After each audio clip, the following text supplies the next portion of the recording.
Hello, my name is Marissa, or Title Zora Cosplay, and you are listening to Tin Pod Radio. You can follow me on Instagram at Title Zora or on Facebook at Title Zora Cosplay.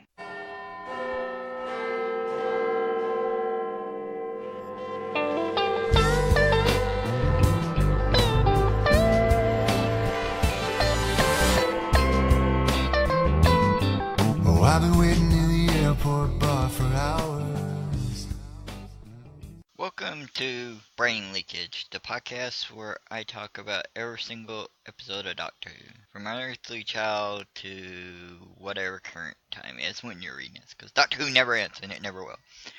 Right now we're going to be discussing, as I watch once again, the first Dalek story, part 2 of that story. The story had a part 1 leading into part 2, also known as The Survivors, is a really good cliffhanger with Barbara being confronted by the ice stalk of the Daleks. It was really good and stuff. The reprise of it to start this episode 2 really didn't capture it very well, but kind of jumped back into the story. Some little facts about this story is, as I said earlier, it's also known as Survivors. If you don't know, a lot of the early Doctor Who stories, each individual episode was also, they were shorter than, let's say, episodes these days for the most part, and each individual episodes were named. Later in Doctor Who, you'd have a story like later stories like Survival and stuff like that, where uh, Survival is a bad one to mention when I just said this episode is also known as Survivor. But let's say Remembrance of the Daleks, you'd have part 1, part 2, part 3, part 4. But these early ones were named that. And that's also led to confusion of what was the actual name of the episodes. I remember when I was younger, nobody knew if Unearthly Child was just Unearthly Child or if it was the first episode. When I mention to some people and I say my very favorite Doctor Who episode, probably of all time, is Unearthly Child, I mean that very first episode. I'm not a huge fan of the caveman parts of it, even though it is better than a lot of people gives it credit for being. It's the this story, part 2 of this first Dalek story, first mention of the Thalls, is originally broadcast in 1963 on December 28th, not too long after my birthday. Well, before my birthday year, I'm talking about in day. Ridley Scott was scheduled to design this show, but they picked someone else. I don't know the reason. Maybe he backed out or something. Of course, written by Terry Nation, and there's going back to the design part. There's some people who have said like this episode wasn't actually designed. The Daleks weren't designed by Terry Nation. Other people designed it, but he wrote the episode. There's a lot of stuff, especially back then in TV and film, where getting the credits for it is hard to find proper credits because they didn't do it. It was contracts that said this person had to be credited. Even these days, like the union rules for, let's say, movies can only, I think, list 3 people who worked on a script when 30 people may have worked on that script. So even then, you don't necessarily know who wrote every line of it. And then you got like improving and stuff. The ratings on this episode was 6.4 million. I don't care what anytime anybody says. When you get up to millions of viewers or something, that's not bad. In the novel Byzantium, I'm sorry if I don't pronounce it right, Byzantium, exclamation point, which I've read, it's pretty good, is revealed that Ian and Barbara named their son after their friend from Skyro, who they later meet. This story is how the Daleks learn about life on other planets. So if you go take one of those butterfly effect things and apply it to it, if the Doctor had never arrived in this story and ended up on Skaro for this story, maybe the Daleks would never left and a lot of people would have been saved. So maybe somebody should went back and stopped the Doctor from being maybe. Uh, refer. Yeah. The Daleks is probably my least favorite Dalek story, and I know people are going to quote me some very bad ones, but it's not that bad, you know. It's like the chase. I actually like the chase. I think it's good. A lot of people want to criticize it, but I think it's good. The heroes in this second part aren't menaced. It's a hard word for me to say. They're not in threat from the Daleks as much as they are from radiation sickness. The Daleks aren't the fear as much in this story as it's like radiation sickness and fear itself. It's the poisoning of the mind and it's the poisoning of the body that is the main villain in this particular story. So when we sit here and watch it, well, I'm watching it, I'm not describing it. Like the Daleks have they've had the first, really, the Doctor and Susan and Ian had the first encounter with the Daleks. And this is the first time we get to see the Daleks in action in a way, because Ian Zimmer's getting ready to run and he gets shot. I have to say, like, the actor does a very good job with being paralyzed at his legs with this. And it's interesting early on to see the Daleks actually do like a stun thing. They didn't learn how to be better villains until they started encountering Time Lords, I guess, and humans. They learned a lot from humans and Time Lords about how to be good villains. The voice is the Dalek voice most of us know. I guess the modulation of the voice we know as the Daleks.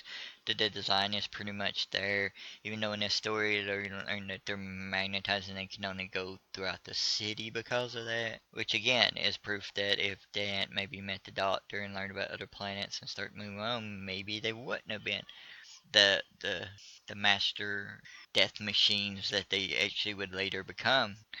So like maybe that you can talk about that as like a philosophical look at science fiction stories. You can say like those, like, well, if this had never happened, this wouldn't have happened.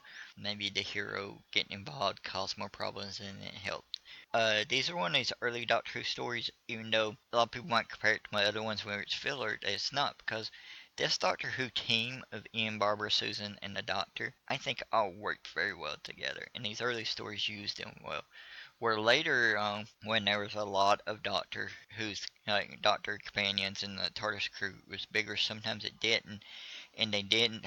Then they did have to have them like locked up somewhere or hurt or unconscious because they really didn't run anything. And this is one of the first times if you didn't hear it, Susan does her nervous laughter. I think she does it a few times, but it's very interesting in this story that she does it. I've talked about before how it's like this story overall is probably my least favorite Dalek story. I think it's proof that you can take a good character and improve them over time, which I think they did. Well, I think they did with Cyberman 2, which is my favorite Doctor Who villain. They did improve the Cyberman, not only in look.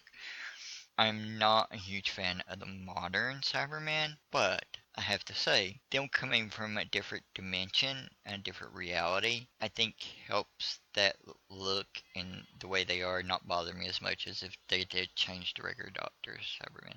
Now, if I ain't mistaken, those Cybermen basically took over all the other Cybermen in the main Doctor Who reality.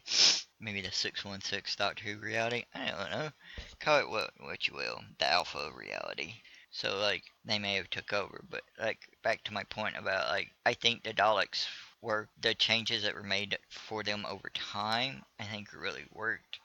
You take a story like Genesis of the Daleks, and you have one or two camps. Not counting the people that don't like it, because there are fill or lag in episodes that happen in it, because that was just the nature of the beast at the time and the way the show was structured. But you have one or two camps with Genesis of the Daleks. You usually have people who think it's the greatest Doctor Who story ever told, or you have people that think it's awful because they revealed too much about the Daleks, and you should have never revealed that much. And you get the people who are like, "Oh my God, they made them into Nazis." It's like, yeah, no shit. Like, they want to purify the universe and destroy anything who's not them. So yeah, it kind of fits. Um, I think Genesis of the Daleks is a great story. It could use editing quite a bit, but I think it works. With this Dalek story, I feel most people like the original Dalek story because it's the original Dalek story, and they don't break it down as much as you should. And like I've mentioned before, I think the acting is really good in this episode. I think William Hartnell does a very good job. I think the set design is very good. All the other actors are very good. The TARDIS crew is great. I think overall the story is not that great. It's better than the Caveman story, even though the Caveman story has points. But I don't think it's captured the greatness of Unearthly Child, that one episode, as much. And maybe it will with the third episode. We'll have to see. So, like, I'm probably gonna make these episodes really short until I find somebody to co-host with me. So I'll try to dig up more information on the next episode. But until then, everybody have a good night. Have a safe night. It's raining like hell down here in Florida where I am. Stay dry. Stay doctor. That was stupid. Stupid. Arr. Kill me now, Dalek. Exterminate bad podcaster. Boo. I've been wondering if they're gonna make me drink all day. Last call calling on a non-stop back to the heartland. They're calling on your getaway. Once a month, or more if you're lucky, Talking with Mar finds Tin Pod Radio's in-apartment librarian talking about books, movies, library programs, and everything else, including that carpet from the 80s.